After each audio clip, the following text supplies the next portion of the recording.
고린도전서 15장 10절입니다. 우리 한 목소리로 고린도전서 15장 10절 한 목소리로 다 같이 봉독합니다. 그러나 내가 나 된 것은 하나님의 은혜로 된 것이니 내게 주신 그의 은혜가 헛되지 아니하여 내가 모든 사도보다 더 많이 수고하였으나 내가 한 것이 아니요 오직 나와 함께 하신 하나님의 은혜로라. 아멘. 기도합니다. 사랑하는 아버지 하나님, 오늘도 귀한 예물을 믿음과 정성으로 주 앞에 드린 손길들 있사오니 우리 주님 기뻐 받으시고 저들에게 은혜와 복을 더하여 주시옵소서. 하나님의 것을 구별해서 하나님께 드렸습니다. 30배, 60배, 100배로 거두게 하여 주시옵시고 이 세상 사는 동안에 물질에 어려움 당하지 않고 풍성함을 가지고 나눠주고 베풀며 선교하고 구제하고 살아가도록 하늘문을 여시고 두 손 들어 주의 복을 더하여 주시옵소서. 이 시간 말씀 듣기를 원합니다. 성령과 능력과 지혜로 함께해 주실 줄 믿사옵고 예수님 이름으로 기도하옵나이다. 아멘. 우리 옆 사람들하고 하나님의 은혜로 삽시다. 마지막 설교를 뭐를 할까 고민을 하다가 그냥 34년을 한 번에 말할 수는 없지만 몇 가지만 간증을 좀 나누고 하나님의 은혜를 생각해 보는 게 좋겠다, 그런 마음이 들어서 제가 오늘 본문은 간단하게 말씀을 드립니다. 오늘 본문은 두 가지를 보여주는데, 하나는 내가 나 된 것은 하나님의 은혜로 됐다. 이거 사도 바울의 고백입니다. 되었다, 이것은 인격, 신앙.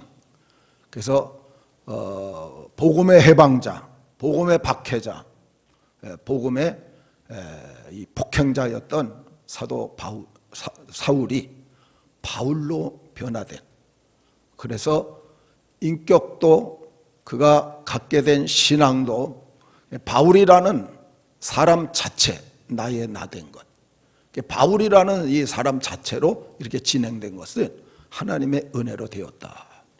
사랑하는 성도 여러분, 여러분들의 신앙이나 인격이 하나님의 은혜로 성숙되기를 주의 이름으로 축원합니다. 그것이 바울이 첫 번째 고백이. 두 번째 고백은 사역이. 내게 주신 은혜가 헛되지 아니하여 모든 사도보다 더 많이 수고했다. 더 많은 사역을 했다는 거예요. 더 많이 일했다. 더 많이 최선을 다했다. 그래서 아마 바울이 세운 교회만 수백 교회 될 거예요. 소아시아 지역에, 저 그리스 지역에 바울 여정이라 해갖고 몇 년 전에 저도 이렇게 성지순례 거기를 다녀왔는데 아마 수백 교회를 갖다 이렇게 세웠어요. 어느 누구보다 더 많이 했지만 내가 한 것이 아니요 오직 나와 함께 하신 하나님의 은혜로라.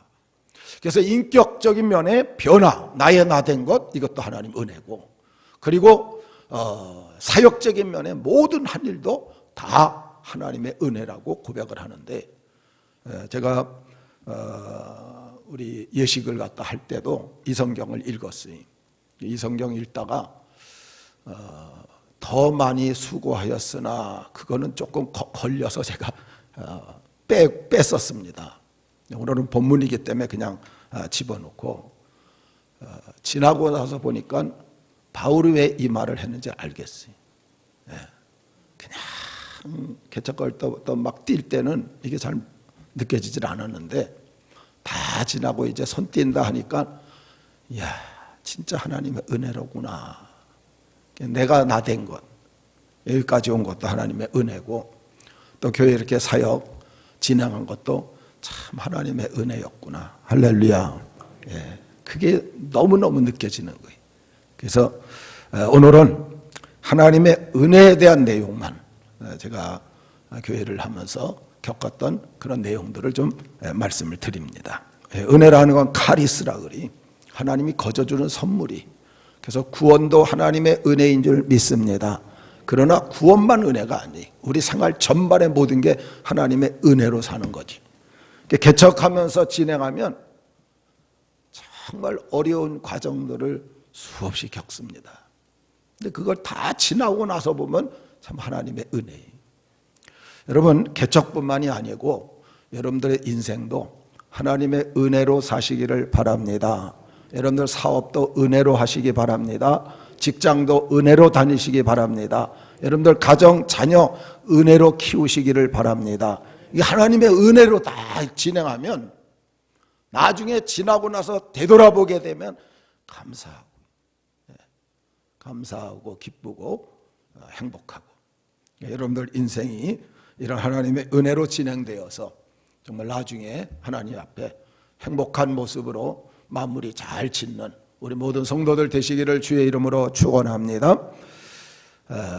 목회하면서 참 어려운 일들이 많습니다.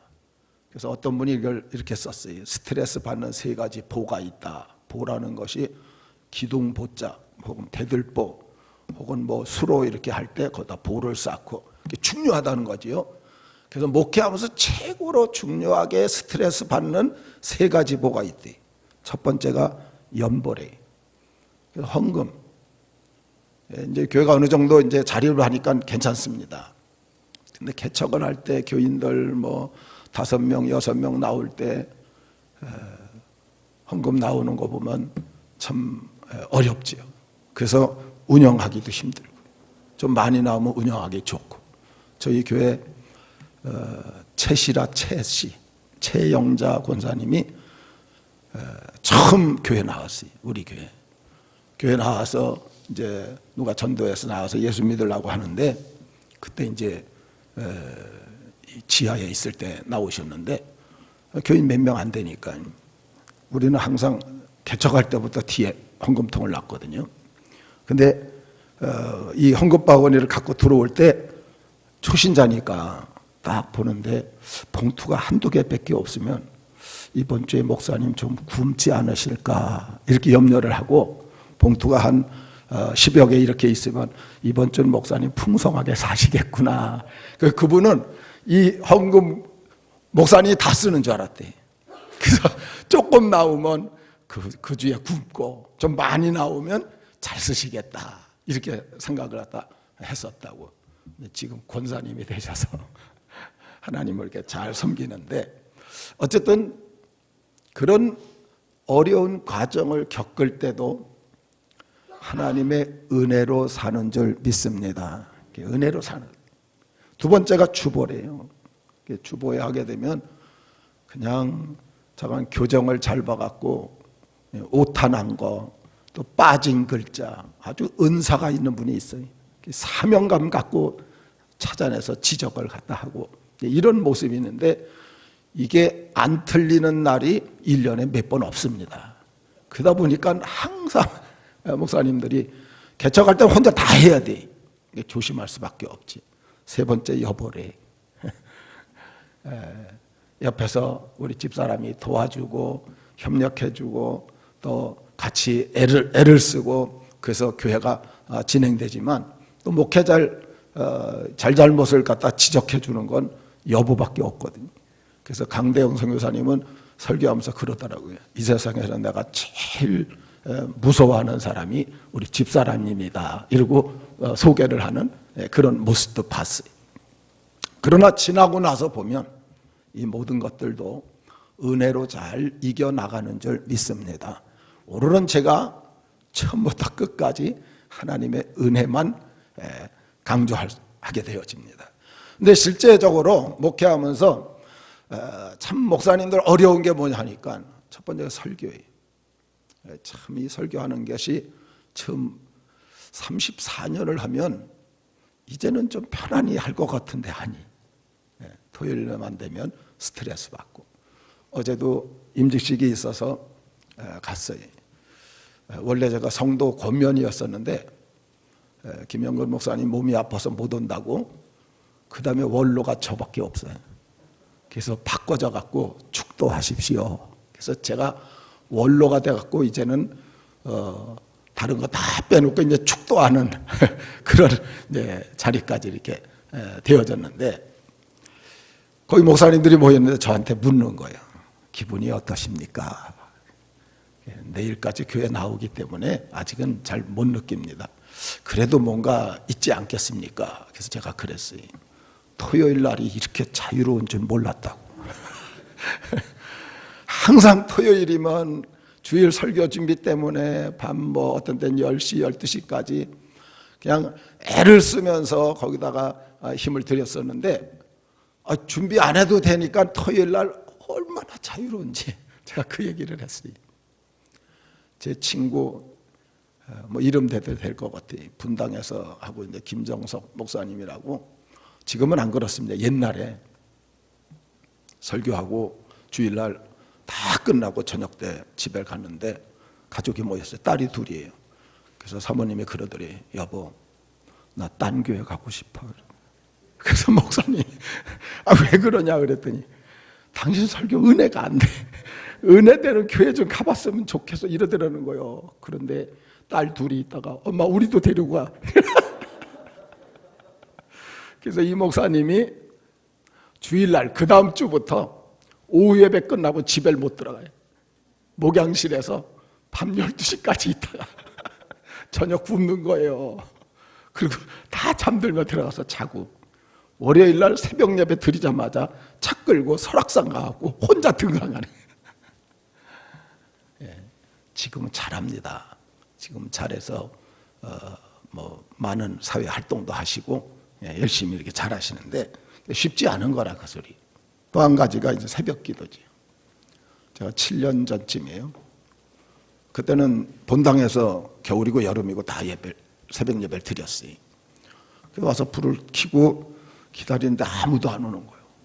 그래서 집사람하고 저하고 둘이 예배를 드렸어요. 오늘따라 어찌 성도님이 이렇게 한 명도 안 올까. 예배 다 드리고 불을 껐어요.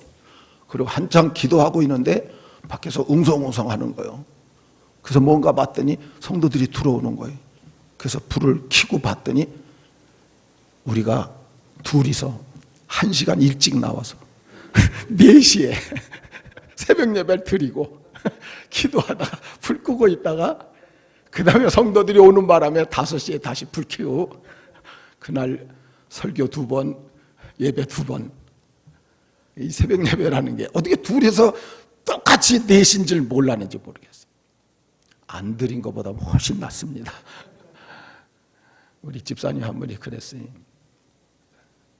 집사님도 열심히 있으니까 목회해도 되겠다고 시작해갖고 그랬더니 그 집사님 저한테 그래요. 목사님, 내가 다른 건 다 할 수 있겠는데 새벽 예배 때문에 난 목회 못해요. 그러면서 거절하는 그런 모습을 봤습니다. 사랑하는 성도 여러분, 어쨌든 목회한다는 건 어려워요. 어려움에도 불구하고 여기까지 왔다. 하나님의 은혜인 줄 믿습니다. 정말 하나님의 은혜. 교회는 철저하게 하나님이 하시는 사역이에요. 그래서 우리가 하는 것 같지만 하나님이 교회는 이끌어 가십니다. 하나님이 이끌어 가는데 우리가 쓰임 받는 거니까 이게 전적인 하나님의 은혜예요. 여러분 여기까지 온 것도 감사하시기를 축원합니다. 그리고 앞으로도 여러분 하나님 은혜로 사시기를 주의 이름으로 축원합니다. 제가 받은 은혜들이 많습니다. 종신 1학년 때 개척을 해서 86년 8월 그래서 34년째가 됐지요. 처음에 제가 예식 때 조금 말씀드린 게 있는데 먼저 교회에 있을 때 제가 유초동부 2년, 중고동부 3년 반, 5년 반 거기서 하고 나서 이제 개척을 갖다 하게 됐는데 원래 친구들 5명이 신학생 친구 5명이서 주는 선교회를 만들었어요. 그래서 그때 참 어려운 때인데 한 달에 5,000원씩 걷어갖고 25,000원 25,000원을 갖고 태국의 양병화 선교사 나한자촌에서 일하시는데 거기 우리가 보내드렸어요. 그리고 주는 선교회를 만들어서 교인들 같이 모여갖고 집마다 돌아가면서 한 달에 한 번씩 이제 선교 보고도 받고 또 기도도 하고 헌금도 하고 그렇게 진행을 갖다 하다가 나중에 이제 교인들이 막 좋으니까 회원이 늘어나는데 1년이 안 돼서 50명이 넘어버렸어요. 그랬더니 교회 목사님들이 못 가게 이 파라처치로 교인 뺏길까 봐 못 가게 해갖고 이거 안 되겠구나. 그래서 시작된 게 우리 교회예요. 그래서 이름을 그대로 그냥 주는 교회라고 그렇게 붙여서 했지요. 근데 이 교회를 시작할 때 제가 한민교회라는 먼저 있던 교회에서 중고등부 이렇게 한 3년 반을 갖다 했는데 개척을 갖다 한다 하니까 이게 김병덕 장로님이십니다. 이 장로님이 저를 얼마나 많이 도와줬는지 몰라요. 자간 엄청 도와주신 분이에요. 근데 이분이 저한테 그러는 거예요. 전도사님, 내가 신학교 1학년이니까 신학대학원 졸업하고 나서 개척하면 안 되겠습니까? 이러는 거예요. 왜 그러시냐 그랬더니 자기 평생 소원이 교회 하나 세우는 거래. 이분 부자입니다. 근데 교회 하나 세우는 건데 자기 마음속에 저하고 같이 교회 세우기로 마음을 정했다는 거예요. 그러니까 졸업할 때만 기다렸다가 졸업하시면 제가 뭐 교회도 하나 마련하고 그리고 전사님 사택도 아파트 다 마련해 주고 매달 생활비 충분히 제가 다 대줘가면서 교회 하나 세우려고 하니까 3년만 기다리라는 거. 근데 그때 제가 그랬어요. 하나님께서 이미 정해서 시작하게 하시기 때문에 제가 안 되겠습니다. 그리고 정중하게 거절을 했더니 이 장로님이 뭐라고 소문을 냈냐 하니까 장정우 전도사님은 하나님이 다 준비시켜서 개척을 하기 때문에 도와줄 필요가 없다고. 그래서 진짜 하나도 도움 못 받았어요. 하나도 도움 못 받고. 그 다음에 여러분들에게 제가 예식 때 들려준 얘기예요. 24만 원밖에 없어가지고 6만 원을 꼬서 계약금이 30만 원인데 30만 원도 없었어요. 그래서 30만 원 계약을 해놓고 이 삼각산에 사자바위에 보름 동안 올라가서 밤 10시에서 새벽 4, 5시까지 기도하고 내려왔는데 이분은 이제 그 당시 지금은 장로님이 그 당시 김기철 집사님이란 분이 저를 찾아와서 자기 돈을 갖다 개를 모은 걸 아마 처제가 개를 모았나 봐요. 근데 500만 원을 탔어요. 그 당시 34년 전에 500만 원 큰 돈이거든요. 500만 원을 모았는데 내가 개척한다는 소리를 듣고 돈 안 쓸 거냐고 찾아온 거예요. 제가 기도한 게 500만 원이 그러니까 계약금 보증금이 300이고 기구들 좀 마련하는데 200이 드는데 500만 원 놓고 기도했는데 500만 원 가지고 안 쓰겠냐고. 그래서 제가 그랬죠. 전도사를 뭘 보고 빌려주냐고. 저 교회 하다가 망하게 되면 그러면 돈도 원금도 못 받을 텐데. 근데 이 집사님이 그러시더라고요.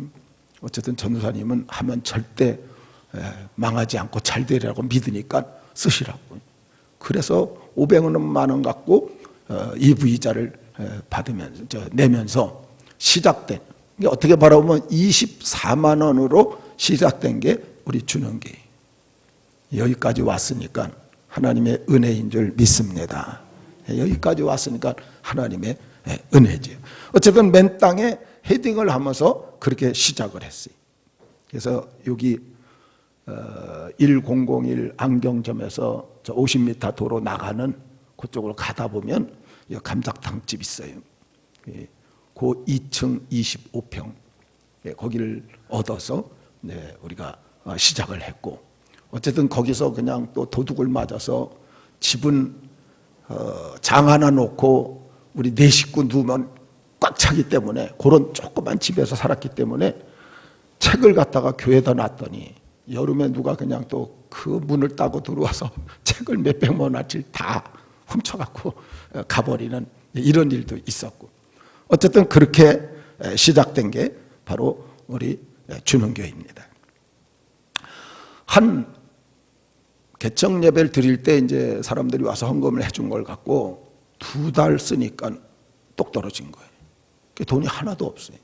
저는 누굴 찾아갈 줄 몰라요. 그냥 엎드려서 하나님께 기도할 줄 알아도 사람들 찾아다니면서 뭐 이리 손벌이 이런 일을 할 줄 몰라요. 엎드려서 기도만 하고 있는데 오늘 편지가 왔어요. 편지를 열어봤더니 돈이 160만 원이 들어있더라고요. 그래서 160만 원인데 거기 편지를 보니까 이 김명숙 집사님이란 분이 내가 개척을 했다고 자기 아마 시댁 쪽에 아마 시동생인가 되나 봐요. 사우디아라비아 가서 이제 일을 하러 갔는데 저는 뭐 자세히 잘 몰라요. 근데 그분한테 어떻게 그런 얘기를 했대요. 제가 개척을 했다고. 근데 그분이 사우디아라비아에서 교회가 없어갖고 그때 월급이 한 달에 100만 원이었어요. 10만 원씩 6개월 동안을 그냥 11조를 모아갖고 있다가 거기 교회 없으니까.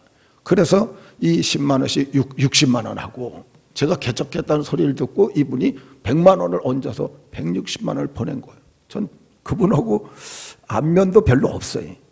먼저 있던 교회 그냥 교인이라는 것만 알고 있는데 어쨌든 하나님께서 그렇게 보내주셔가지고 그래서 어려운 문제를 잘 해결하고 그리고 한 달 정도 갔는데 또 돈이 다 떨어진 거예요. 하나님 앞에 기도하고 있는데 어느 날 제가 이렇게 지도했던 중고등부 교사 선생님이 전화가 왔어요. 오늘 밤 찾아가겠대요. 오시라고. 유동영 선생이라고 하는데 이분이 오더니만 봉투를 하나 딱 내미는 거야. 이게 뭐냐 그랬더니 100만 원 헌금 가져왔대. 그래서 무슨 헌금이냐고 그랬더니 자기가 친구한테 100만 원을 빌려줬는데 아주 그냥 친구가 이리 피하고 저리 피하고 해서 나중에 받을 길이 없어졌대. 아무리 찾아가도 안 되고 전화도 안 되고 나중에 전화도 안 받고. 그래서 하나님 앞에 이렇게 기도했대요. 하나님 어차피 못 받을 거 주시면은 장정호 전사님 개척교회 헌금할 테니까. 근데 그 다음 날 줬대. 갖고 온 거예요. 여러분 제가 한 거 하나도 없잖아요 지금. 저는 그냥 하나님 앞에 기도만 하고 있는데 하나님이 바쁘셔가지고 사우디아라비아에다가 막 너 돈 좀 보내라. 또 유동영 선생님한테 하나님의 은혜인 줄 믿습니다. 여러분들 삶에 문제가 있으면 하나님의 은혜를 구하시기 바랍니다. 하나님의 은혜를 구하면 필요는 하나님 채우시는 거예요. 하나님이 역사해 주시는 거예요. 어느 날 김기철 지사님이 한번 놀러 가겠대. 오라고 그랬더니 와서 교회 와서 만났어요. 그러니까 우리 집은 너무 좁아가지고 진짜요. 장롱 하나에 옛날 쌀통 있잖아요. 쌀통 하나에 그리고 넷이 누우면 움직이질 못해. 그렇게 좁은 방이. 지금 제가 살고 있는 집의 서재 고만한 방에서 살아요. 근데 계속 집에 가재 이분이. 아이고 교회에서 만났으면 됐지 뭐 했대 집을 가냐고 그랬더니 계속 가자 그래서 할 수 없이 갔어요. 가갖고선 뭐 이제 과일 대접을 하고 그리고 보냈는데 한 3, 4일 지나서 쌀집에서 쌀을 3마리를 가져온 거예요 우리 집에. 이게 우리 쌀 시킨 적 없는데 그랬더니 이분이 와서 쌀통을 열어봤더니 쌀이 없더래. 그러니까 집에 가갖고 자기네 쌀 사먹는 날 잊어버릴까 봐 그날 가면서 쌀집을 미리 알아두고 전화번호를 알아고 가서 그날 돈을 보내는 거예요. 그래서 쌀 3말씩 우리 집에 매달 갖다 주라고. 저는 생각지도 않았는데 그리고 뭘 요청한 것도 아닌데 혼자 와서 알아보고 쌀 3마리 왔어요. 여러분 그때 우리 아들 둘이 2살 4살이요. 얼마 못 먹죠. 우리 둘하고 하면 쌀 3마리면 한 달 실컷 먹고 남아요. 근데 그때 교인들이 한 20명 매일 서너 명씩 집에 찾아오는데 그 녀석 쌀을 보름 동안 다 퍼먹고 가는 거예요. 교인들이 다 퍼먹어. 우리 한 달 먹어도 남을 쌀인데 보름이면 다 떨어져요. 그래서 그때 굶기도 꽤 굶었어요. 여기도 있는지 모르겠어요. 퍼먹으신 분. 와서 뭐 오면 너무 좋으니까요. 그냥 좋으니까 그냥 해드리고 반찬 해줄 게 없어갖고 그땐 닭발이 무료로 줬어요. 닭발 잘라놨다가 누가 가져갔는 무료 주면. 그래서 그거 한 봉지씩 갖다가 그냥 고추장에다 해갖고 해놓으면 똑똑 부러뜨리면서 먹고 이러면서 그렇게 진행을 했는데 실제적으로는 참 어려운 부분들이 많았지만 그 가운데서 이런 하나님의 은혜의 손길이 끊어지질 않으니까 은혜로 목회하는 거고 은혜로 생활하는 거예요. 연말이 됐어요. 12월 초 조금 전이 되니까 주인이 오더니 보증금 200만 원에 월세 10만 원 올려달래. 먼저 거기가 교회가 있던 자리예요. 그걸 인수를 한 건데 그 교회는 2년 동안 한 번도 안 올렸어요. 근데 언제 우리는 4개월 만에 200만 원 올려달는데 200이면 그 당시 엄청 큰 돈이에요. 이거 어떻게 구해? 그래서 제가 물어봤어요. 왜 우리 먼저 교회는 2년 동안이나 안 올리고 우리는 4개월 만에 200을 올리냐 그랬더니 먼저 교회가 거기서 시작할 때 한 70명 정도가 다른 데서 이렇게 와서 시작을 했대요. 근데 우리가 갈 때 12명밖에 안 남았어요. 근데 그 12명도 다 데리고 가는 바람에 한 명 남아갖고 제가 한 명을 이렇게 받아서 했는데 그 교회는 그 집이 저 교회는 2층이고 그 집은 3층에 사는데 왔다 갔다 하면서 들어보는데 달마다 소리가 줄어든대. 이렇게 점점 찬송 소리도 줄어들고 기도 소리도 계속 줄어드니까 돈을 달랠 수가 없었는데 우리는 대여섯 명 시작했는데 이게 4개월 만에 20-30명 가니까 소리가 점점 커져갖고 근데 돈이 있습니까? 없지요. 500만 원 그거 이부이자도 이런 한 푼 못 갖고 이자 내고 있는데 하나님 앞에 기도하는데 새벽에 서너 사람밖에 안 나오지. 새벽에 꼭 예배 드리고 나면 얘기하지요. 이번에 보증금을 올려달라는데 잘 진행할 수 있도록 기도해 달라고. 액수는 얘기 안 하고 그냥 그렇게만 얘기합니다. 그래서 그러고 기도하고 한 2-3일 지났는데 모르는 분이 한 분이 새벽에 오셨어요. 우리 교인이 아닌데 모르는 분이 왔는데 저는 그냥 똑같이 했지요. 그 예배 끝나고 보증금 올려달라는데 기도해 주십시오.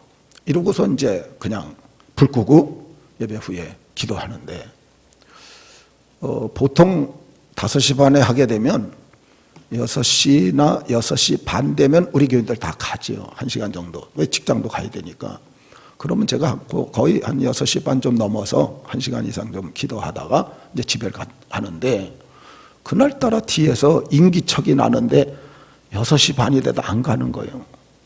40분이 돼도 안 가고 50분이 돼도 안 가고 나중에 7시가 됐는데 안 가는 거예요.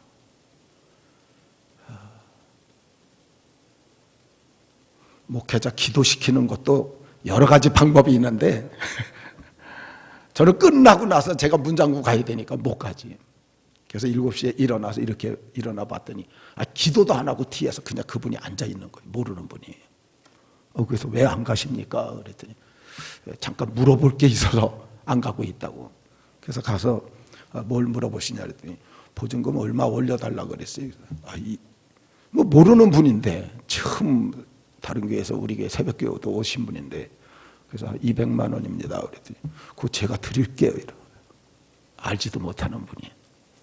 그래서 그러더니 저는 받아야 또 받은 거 아닙니까? 그래서 감사합니다. 그러고 헤어졌어요.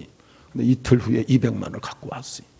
이게 무슨 돈입니까? 물어봤더니 자기가 다른 교회 다니는 집사님인데 시골 교회 교회 봉고차 하나 이렇게 중고로 하나 사주려고 그래서 한 달에 2만 원씩 보았대.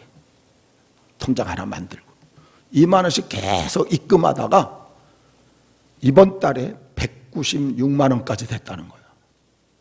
근데 전도사님이 광고하는데 자기 마음이 뜨거워지면서 여기다 그랬어요. 그래서 기다렸다는 거예요. 그래갖고 200만 원에 4만 원은 그냥 채워가지고 그래서 가져왔어요. 제가 그때는 계산을 못했었어요. 그냥 무조건 하나님 앞에 너무 감사해서 참 하나님 앞에 눈물로 감사를 할 뿐이었는데 나중에 지나고 나서 계산을 해봤어요. 야, 한 달에 2만 원씩 그 모으면 얼마나 걸릴까? 196만 원을 모으려니까 8년 2개월 걸려.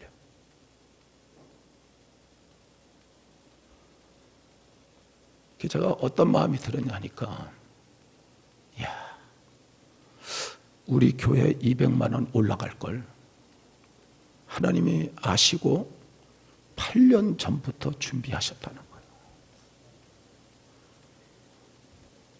8년 전부터 그걸 준비시켜가지고 여기다 딱 연결을 시키는 이게 하나님이에요. 여러분, 하나님 은혜로 사시기를 바랍니다. 은혜로 살아야 돼요. 이건 상상할 수 없는 그런 하나님의 놀라운 역사지. 개척이라는 자체가 얼마나 힘든지 몰라요. 어떤 농부가 소를 끌고 가는데 하도 말을 안 들어서 막 때리고 이래도 소가 말을 안 듣는데 그 교회 목사님이, 그 농촌교회 목사님이 옆으로 가고 소 귀에다 뭐라고 얘기하고 가니까 소가 말을 잘 듣더래요. 그래서 농부가 아니 목사님 뭐라고 얘기해서 말을 잘 들으니까 너 소야, 너 말 안 들으면 개척교회 목회자 시킬 거야. 그랬더니 소가 말 듣기 시작했다고. 그렇게 어려운 거예요. 11년 목회를 하면서 교인들 20-30명밖에 안 된 목사님이 어느 날 기도하러 산에 올라갔는데 뻐꾸기가 그렇게 울더래. 그래서 그랬대요. 뻐꾸기야, 너는 목회도 안 하는데 왜 그렇게 우느냐고. 그러다 가다 보니까 그냥 속이 이렇게 다 썩은 나무를 만나니까 이 목사님도 그랬대요. 한탄을 하면서 넌 목회도 하는데 왜 이렇게 속이 썩었냐고. 여러분, 정말 힘들고 어려운 그런 과정인데 은혜 없이는 진행할 수 없는. 되돌아보면 그래요. 다 하나님의 은혜인 줄 믿습니다. 정말.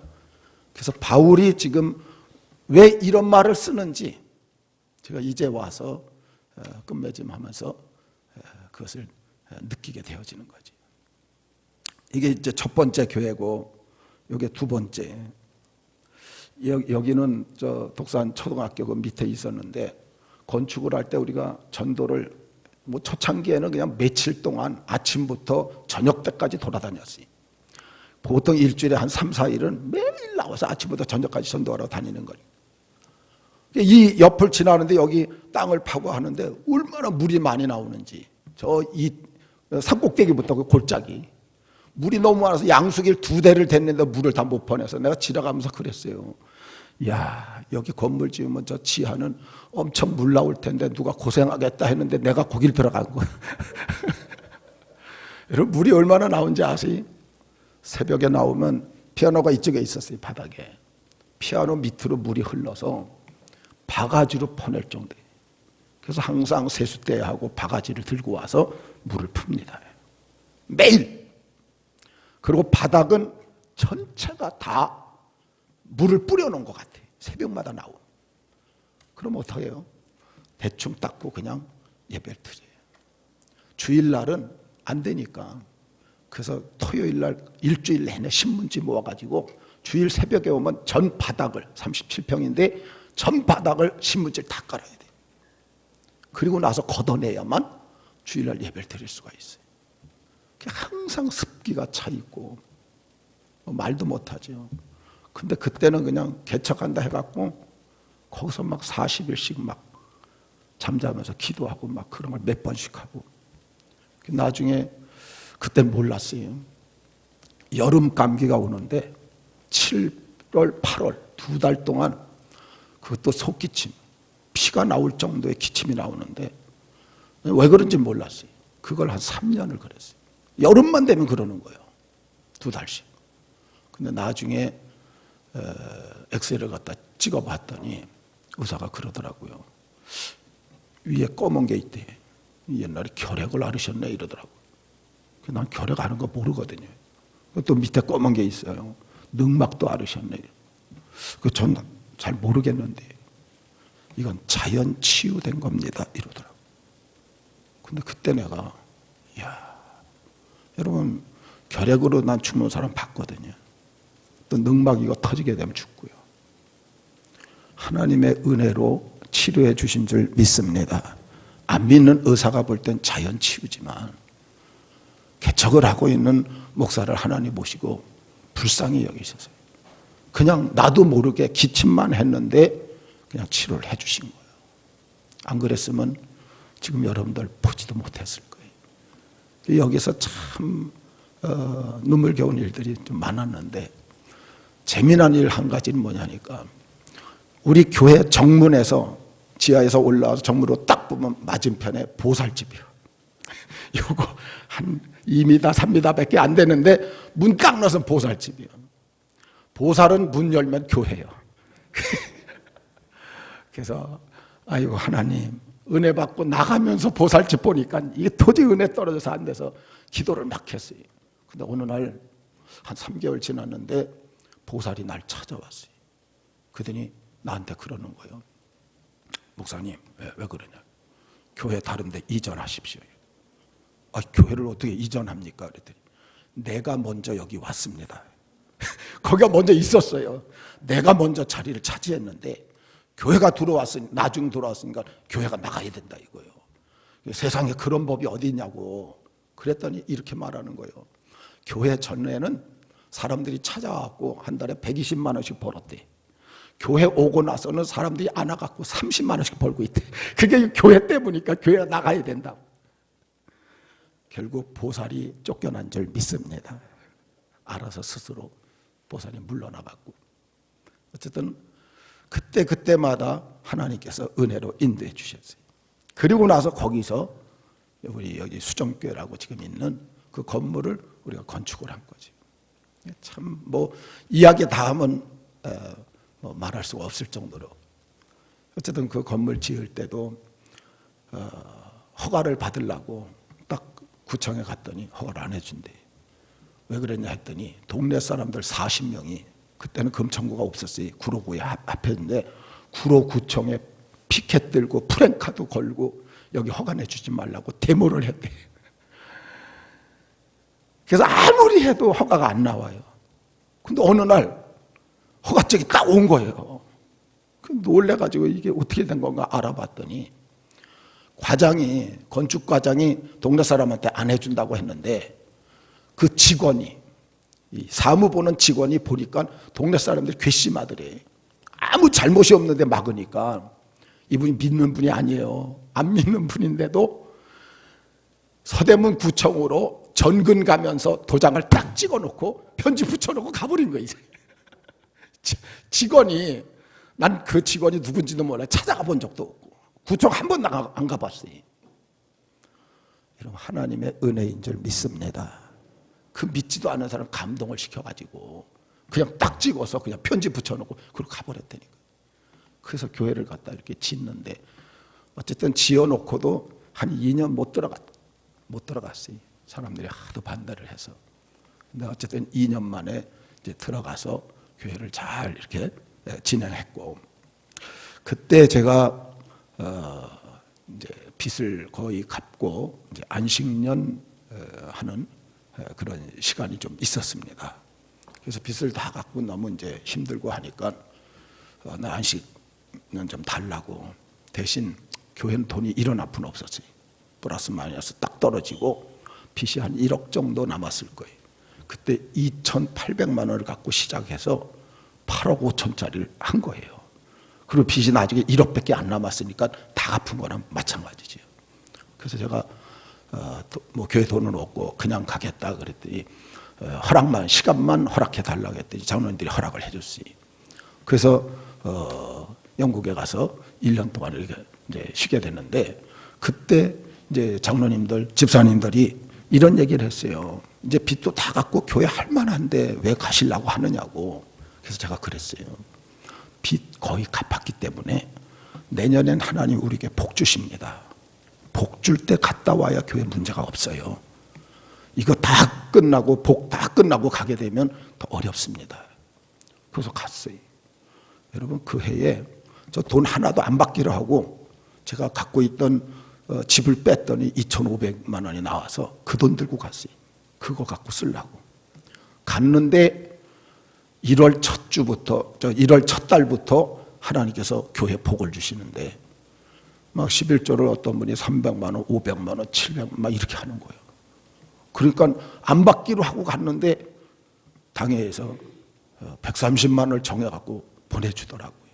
근데 계속 그분이 11조가 어떤 때는 1,000만 원씩 막 이러면서 제가 와서 나중에 계산해 보니까 1년에 11조만 5천만 원 했어요. 한 사람이.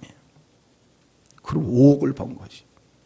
그 해의 경제 전문 잡지에 올해 인물로 5명이 거기 나올 정도로 그렇게 하나님께서 복을 주셔가지고 나중에 6월 달쯤 되니까 40만 원을 더 올려가지고 170만 원을 더 보내더라고요, 교회에서. 교회가 정말 편안하게 하나님의 복을 누리면서 그렇게 진행되는 그런 모습을 갖다 봐서 아주 영국에서 은혜롭게 한 12개월 정도 제가 13년째 되던 해 그렇게 좀 안식년을 이렇게 은혜 가운데 잘 이렇게 지냈습니다. 그리고 이제 갔다 와서 이 교회를 건축한 거예요. 이 교회를 건축할 때도 어려움이 많았죠. 그쪽 교회 팔고 다 모아보니까 7억인데 여기를 하려고 그러면 기본 아주 그냥 간단하게 한 25억 이상 돼야 돼. 그 3분의 1도 안 되는. 근데 어쨌든 와서 진행을 하고 한 2년 정도, 처음엔 와서 너무 어려웠어요.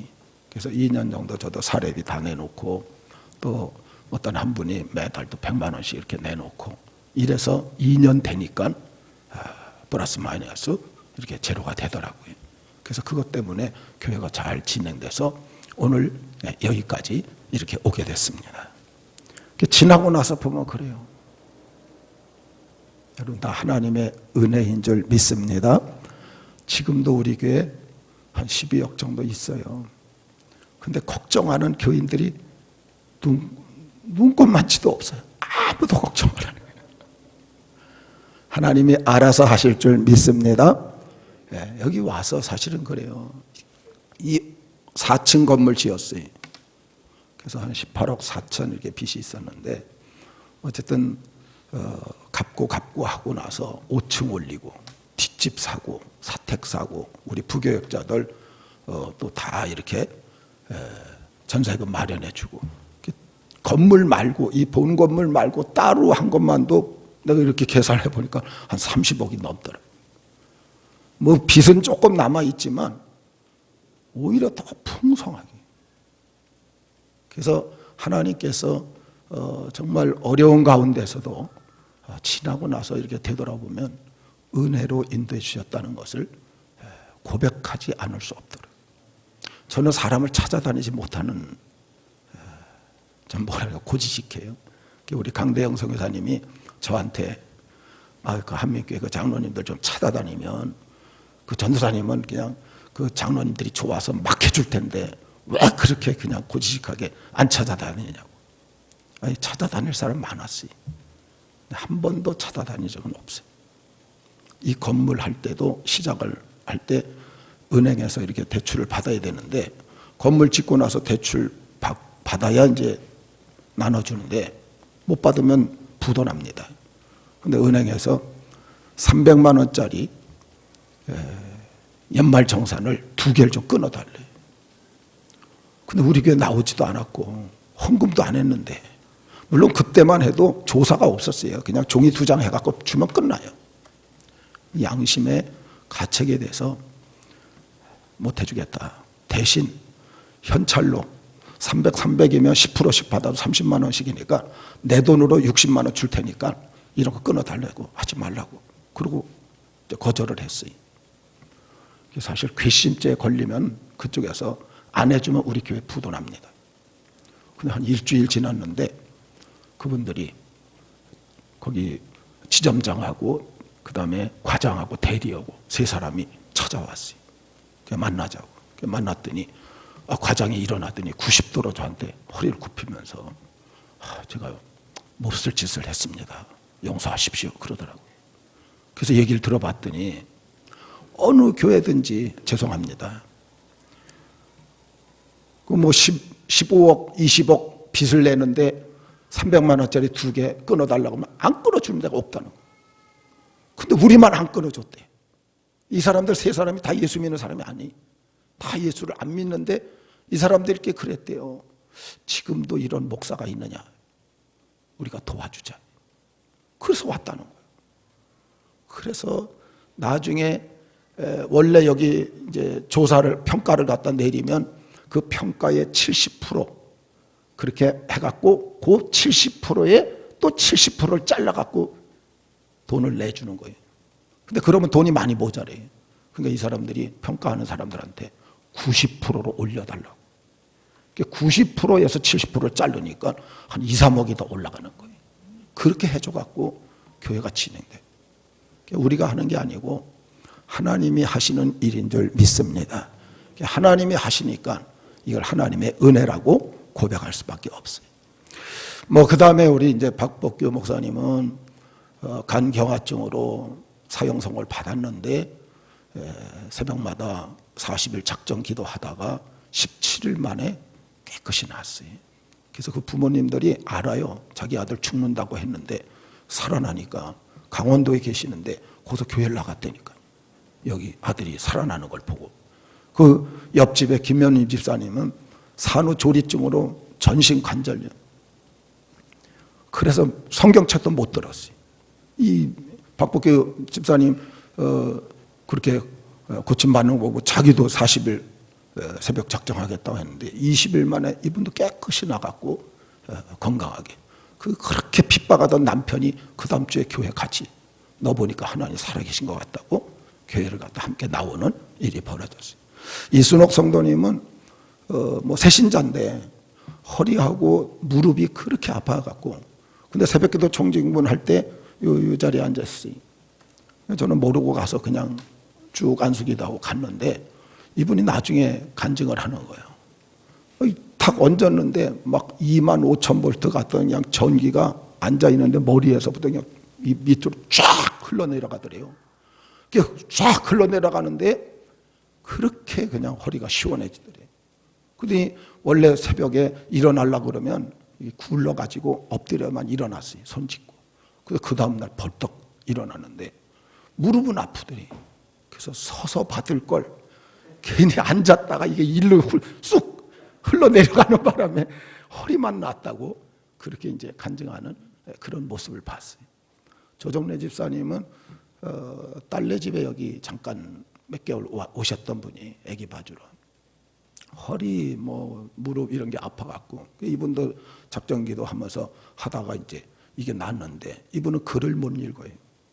그래서 이 아픈 거 하고 글 좀 읽었으면 좋겠다고 그래서 그거 놓고 우리 교인들도 기도하고 했는데 어쨌든 아픈 것도 다 났는데 어느 날 새벽 기도하고 집에 딱 돌아와서 성경을 펴보고 싶어갖고 딱 폈는데 요한복음 14장 1절이 읽어지더라는 거예요. 이게 열려가지고요. 그냥 하나님께서 글을 읽게 만들어주셨어요. 그래갖고 그냥 그날 아침에 전화를 해갖고 그렇게 뛸 듯이 기뻐하면서 좋아하는 그런 모습을 봤어요. 이 조묵은 형제님은 우리 교인은 아니. 여기 어제 제가 받은 거예요. 저는 목사님을 잘 알지는 못하지만 그동안 수많은 영혼들을 위해서 수고하신 목사님을 뵙게 된 것이 행운이었습니다. 이게 자기 삼촌이 쓴 거예요. 하나님 은혜로 무고니가 건강하게 살아갈 수 있음에 목사님께도 감사드립니다. 남은 시간 사모님과 늘 행복하고 건강하게 살아가시기를 기도하겠습니다. 윤정의 정도전 집살. 아마 이분들이 삼촌인가 되는 것 같아요. 그때 같이 왔어요. 좀 폐암 4기로 젊은 청년이 20몇 살인데 폐암 4기로 이제 병원에서 손 쓸 수가 없다고. 그러니까 해보다가 누구 얘기를 듣고선 이제 기도해달라고 와서 목양실에서 밤에 간절히 기도를 했어요. 기도하고 이제 그냥 갔어요. 저도 이제 새벽 기도 나와서 또 이분을 위해서도 기도를 했지요. 근데 아침에 일어나는데 뭐가 울컥하더래요. 그냥 막 입으로 막 피가 쏟아지는데 집안 식구들이 이제 죽었구나, 이제 끝났구나. 그런데 다 쏟고 나는데 안 죽더라는 거예요. 안 죽고 나서 그래서 병원에 가서 조사를 해봤더니 다 없어진 건 아닌데 그 사기였던 모든 게 싹 사라지고 이 폐 쪽에 조금 암세포 조금만 하루 만에 암세포가 조금 남아가지고 다 죽었다고 했는데 살아나서 제가 은퇴한다는 얘기를 전해 들었나 봐요. 그래갖고 뭐 선물하고 해갖고선 이 편지를 갖다 어제 써갖고 이렇게 가져왔더라고요. 여러분, 우리가 한 건 하나도 없어요.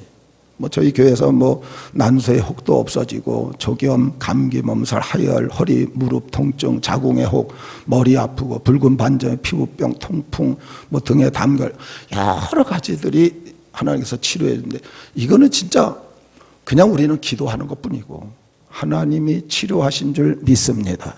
이건 다른 말로 설명할 길이 없어요. 하나님께서 하시네. 그리고 지금도 우리 주님께서 이런저런 사역들을 하고 있습니다. 마지막 부탁, 자, 다 같이 읽어봅니다. 시작. 주님이 인정하는 좋은 제자들이 되십시오. 하나님 중심, 말씀 중심, 교회 중심으로 사시고 특히 기도 많이 하시고 겸손하세요. 두 번째, 담임 목회자와 하나 되어 적극 협력하십시오. 부교육자는 나중에 담임될 때 성도들이 협력합니다. 지금은 담임 교역자만. 이건 뭐냐 하니까 우리 교회는 담임 교역자한테 맡긴 거예요. 부교역자들은 나중에 자기가 담임할 때가 와요. 거기에서 또 하나 되는 거고, 여기서는 오직 담임 목사님 중심으로만 온 교인이 그냥 합쳐서 진행을 해야 된다. 세 번째, 다 같이요.